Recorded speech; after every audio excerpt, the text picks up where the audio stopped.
කාලය තප්පරයකට හරි නතර කරන්න බලයක් තිබුණා නම් කියලා අපි හැමෝම වගේ කවදා හරි හිතලා ඇති නේද? ඒක චිත්‍රපටිවල කතාවල අපි නිතරම දකින සුපිරි බලයක්. ඒත් ඇත්තටම හැම දෙයක් වුණොත් ඒක අපි හීනවල දකිනවා වගේ සුන්දර අත්දැකීමක් වෙයිද? හරි අපි මෙහෙම හිතමුකෝ. අන්න ඔබට ඒ බලය ලැබුණා. දැන් ඔබට පුළුවන් කාලය නතර කරන්න. එහෙම වුණොත් ඔබ මුලින්ම කරන්නේ මොකද්ද? මේක තමයි හැමෝගෙම හිතේ තියෙන ලොකුම ෆැන්ටසි එක.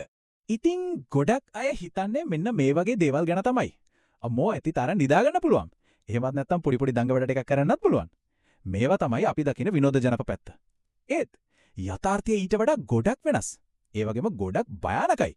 හරි එහෙනම් අපි ෆැන්ටසියෙන් මිදිලා ඇත්තටම මොකද වෙන්නේ කියන දරුණු යථාර්ථය දිහා බලමු.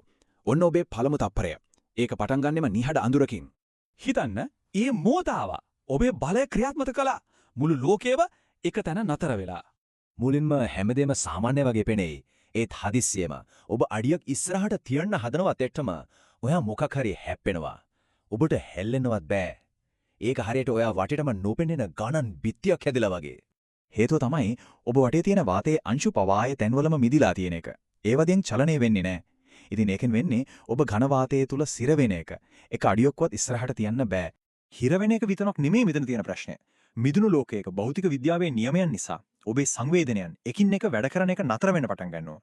මෙන්න මේකයි සිහිනයයි යථාර්ථයයි අතර තියෙන ලොකුම වෙනස. අපිට යමක් පේන්නේ ආලෝක අංශු, ඒ කියන්නේ ෆෝටෝන අපේ ඇස්වලට එන නිසා. කාලය නැවතුනම ඒ ෆෝටෝනත් නතර වෙනවා. ඉතින් ප්‍රතිඵලය ඔබ ක්ෂණිකවම සම්පූර්ණ අන්ධකාරයකට වැටෙනවා. මුකුත්ම පේන්නේ නැහැ. ඉතින් සිද්ධිදාමය දිගහැරෙන්නේ මෙන්න මෙහෙමයි. මුලින්ම ආලෝකයක් නැති නිසා පේන්නේ නැහැ. ඊළඟට ශබ්ද තරංග ගමන් කරන්නේ නැති නිසා ඇහෙන්නේ නැහැ. ඊට පස්සේ වායු අංශු නිශ්චල නිසා හුස්ම ගන්න බෑ. අන්තිමට අණු චලනය නොවන නිසා තාපය කියන දේ සම්පූර්ණයෙන්ම නැති වෙලා යනවා. අණුක චලිතය නැවතුන ගමන්ම උෂ්ණත්වය නිරපේක්ෂ ශූන්‍යය. ඒ කියන්නේ කෙල්වින් 0 දක්වා පහළ බහිනවා. ඒ කියන්නේ සෙල්සියස් ඍණ 273.15. ඒ වගේ මාරාන්තික සීතලක කිසිම ජීවියෙකුට එක තත්පරයක්වත් ජීවත් වෙන්න බෑ. හරි. එතකොට විද්‍යා ප්‍රබන්ධවල තියෙන විසඳුමක් ගැන හිතමු. ඒ කියන්නේ ඔබ වටේට විතරක් කාලය සාමාන්‍ය විදියට ගලාගෙන යන පොඩි බබල් එකක් තියනවා කියලා. ඒත් මෙන්න මේකයි ඇත්තමාන දුර. මේ විසඳුම ඊටත් වඩා භයානක විනාශයක් ඇති කරනවා. මෙතනදී තමයි අයින්ස්ටයින්ගේ සාපේක්ෂතාවාද සිද්ධාන්තය ක්‍රියාත්මක වෙන්නේ. සරලවම කාලය නතර වුණු ලෝකයක් හරහා ඔබ චලනය වෙනවා කියන්නේ ඔබේ සාපේක්ෂ වේගය අනන්තයට ආසන්න වෙනවා කියන එක. ඒ කියන්නේ E = mc² සූත්‍රය අනුව ඔබේ ස්කන්ධය සහ ශක්තියත් අනන්ත වෙනවා. ඉතින් මෙන්න මේකයි නියම උච්චතම අවස්ථාව. ඔබ මිදිලා තියෙන එකම එක වායු අංශුවක හැප්පුණත් ඒක අනන්ත ස්කන්ධයක් තියෙන වස්තුවක හැප්පෙන බව වගේ. ඒ ගැටුමෙන් නිකුත් වෙන ශක්තිය අපිට හිතා ගන්නවත් බැරි තරම් මහා විනාශකාරී එකක්.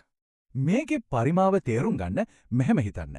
ඔබ තවදුරටත් පුද්ගලයෙක් නෙවෙයි. ඔබ විශ්වයම විනාශ කරන්න පුළුවන් චලනය වෙන බෝම්බයක් බවට පත් වෙලා.